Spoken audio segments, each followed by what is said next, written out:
Cette année-là, Akab, fils d'Omri, était roi en Samarie.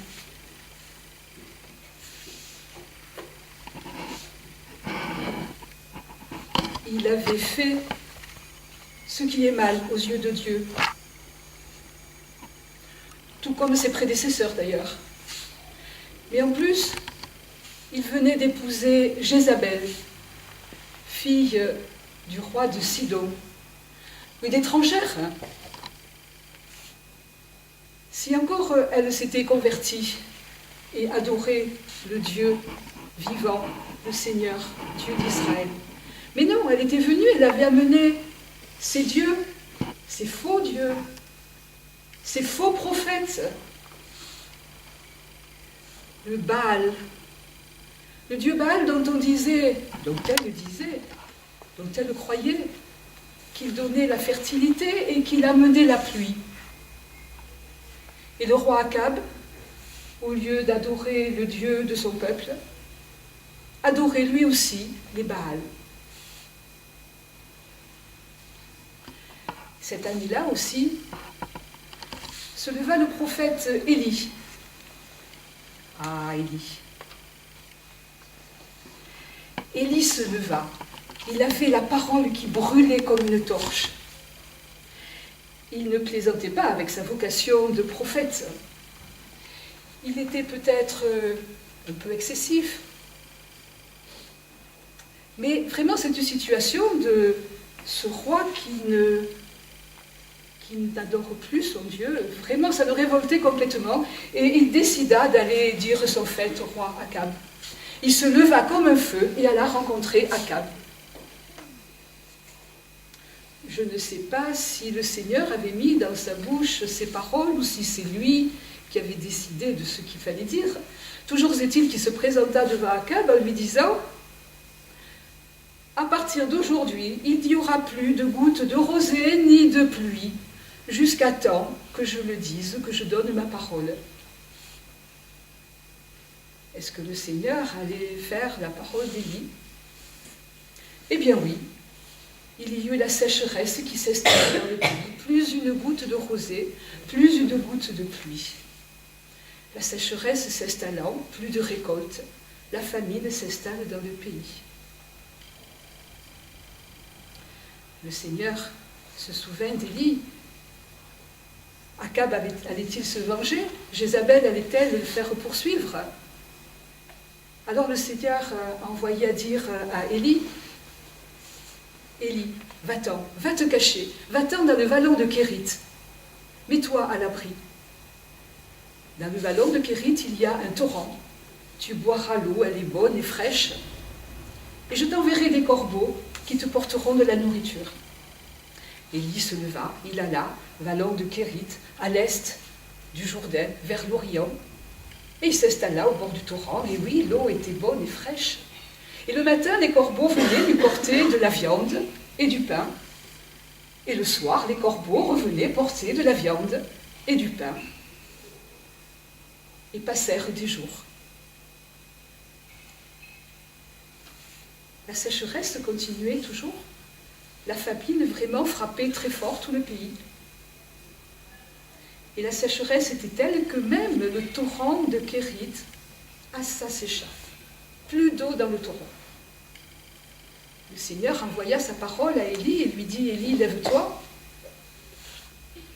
va-t'en dans le pays de Sidon, à l'étranger, passe la frontière, va-t'en à Sidon, et là, va-t'en dans la ville de Sarepta, tu trouveras une femme, une veuve, elle prendra soin de toi. » Élie se leva, et il partit à Sidon.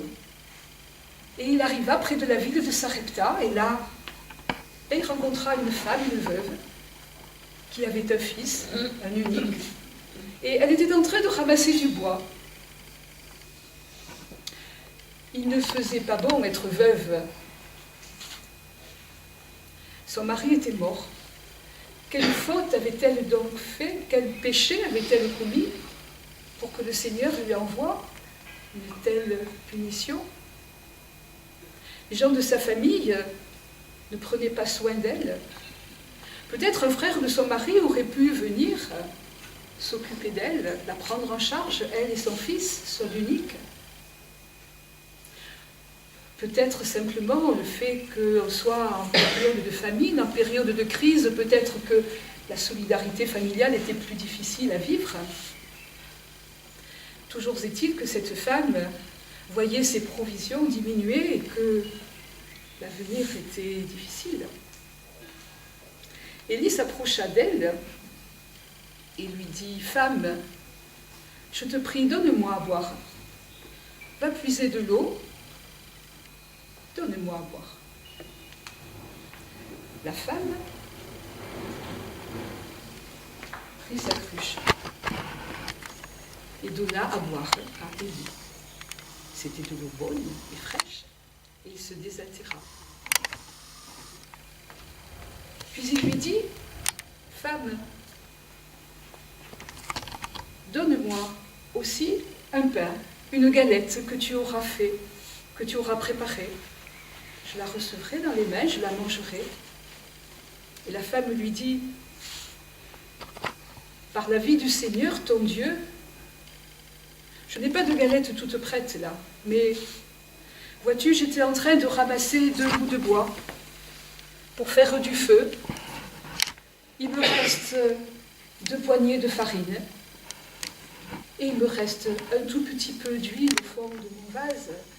Et donc j'allais rentrer chez moi, j'allais pétrir la farine et l'huile, le faire cuire et le partager entre mon fils et moi, mais après il n'y aura plus rien. Après cela, nous mourrons. » Et il lui dit, « N'aie pas peur, ne crains pas. Fais ce que je t'ai dit. Prépare-moi une galette. Et ensuite, le Seigneur prendra soin de toi. Et tu auras du pain pour ton fils et pour toi. » Fallait-il le croire? Était-il vraiment un homme de Dieu? Qui était-il? L'auriez-vous cru? La femme rentra chez elle.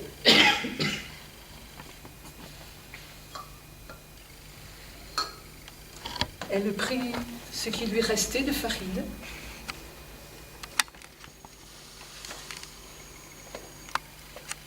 Elle versa le peu d'huile qui lui restait. Elle pétrit la pâte et la fit cuire et elle eut une petite galette qu'elle porta à Élie. Élie le reçut dans sa main et mangea ce pain. Il était bon, croustillant. Et il lui dit, « Femme, tu m'as donné tout ce que tu avais, mais voici la parole du Seigneur. Jarre de farine ne se videra, vase d'huile ne désemplira, jusqu'à temps que le Seigneur ait envoyé la pluie pour arroser la terre. » Parole, fallait-il le croire? L'auriez-vous cru? Elle rentra chez elle. Et oui, il y avait bien de la farine dans son pot. Il y avait bien de l'huile dans son vase. Alors elle pétrit la pâte, elle la fit cuire. Elle a eu une galette, bonne galette croustillante et dorée. Elle appela son fils et partagea ce pain avec son fils. Elle alla voir Élie. Et oui, Élie avait bien dit vrai. Il y avait de la farine, il y avait de l'huile, on pourrait continuer à vivre. Alors elle invita Élie à demeurer chez elle.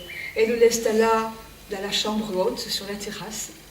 Elle lui installa un lit, une table. Et Élie s'installa chez cette veuve. Et passèrent les jours. Et Élie entendait la femme dans sa cuisine qui chantonnait. « Voici la parole du Seigneur. Jarre de farine ne se videra, vase d'huile ne désemplira, jusqu'à temps que le Seigneur ait envoyé la pluie pour arroser la terre. » Et tous les jours, la femme chantait et elle faisait du pain qui était bon à partager entre son fils et le prophète Élie. jusqu'au jour où arriva un événement terrible.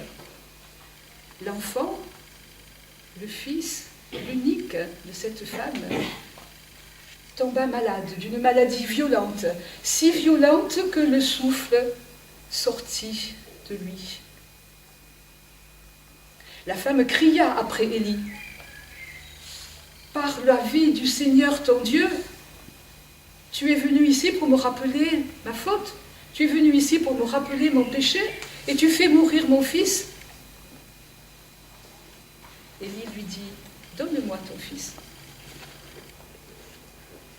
Il prit le fils, il prit l'enfant, il le monta dans sa chambre, il l'étendit sur son lit, et il cria vers le Seigneur. « Seigneur mon Dieu, que t'a donc fait cette veuve, cette femme? Elle me nourrit, elle me reçoit chez elle, et tu fais mourir son fils, mais qu'est-ce que nous t'avons fait ?» Puis il s'allongea sur le corps de l'enfant, et il pria, « Seigneur mon Dieu, fais que le souffle de l'enfant revienne en lui. » Puis il se leva, et il se recoucha sur le corps de l'enfant, et il pria à nouveau, « Seigneur mon Dieu, fais que le souffle revienne dans cet enfant. » Puis il se leva. Et une troisième fois, il s'allongea sur le corps de l'enfant, et il pria, « Seigneur mon Dieu, fais que le souffle revienne dans cet enfant. » Et voilà que l'enfant respira, le souffle était revenu en lui, il était vivant. Alors il prit l'enfant, il le descendit de la chambre haute jusqu'à la maison en bas, et il appela la femme, « Femme, voici ton fils, il est vivant. » Par le Seigneur, ton Dieu, oui, je vois que tu es un homme de Dieu. Oui, je vois que ton Dieu est un Dieu de la vie. Et passèrent les jours. Élie vivait toujours dans la maison. Il entendait la femme chantonner. Le pain était bon, l'enfant grandissait. Et puis, les jours passèrent, les semaines, les mois. 3 années se passèrent ainsi. La sécheresse sévissait toujours, la famine aussi, mais chez la veuve, on avait du pain à manger. Puis, un jour, la parole de Dieu fut adressée à Élie. Élie, maintenant cela suffit, va rencontrer Akab. J'ai décidé qu'à nouveau, il pleuvrait sur la terre. Bonne nouvelle, les récoltes allaient pouvoir pousser, on allait pouvoir à nouveau faire de la farine et avoir du pain. La veuve allait pouvoir faire des provisions, sa famille sûrement allait prendre soin d'elle. Et donc, un matin, Élie se leva et il repartit sur la route pour sa nouvelle mission. Et là, en marchant sur la route, il se souvenait de cette femme. Et puis, il se disait, oui, être prophète du Seigneur, ça peut être dangereux quand on s'en prend à un roi ou à une reine, c'est parfois difficile. Mais parfois, on rencontre de belles personnes. Cette femme, elle avait tout donné. Oui, parfois, être prophète du Seigneur, ça rend le cœur léger et la route joyeuse. Et d'ailleurs, vous le savez bien, vous qui êtes aujourd'hui les prophètes du Seigneur,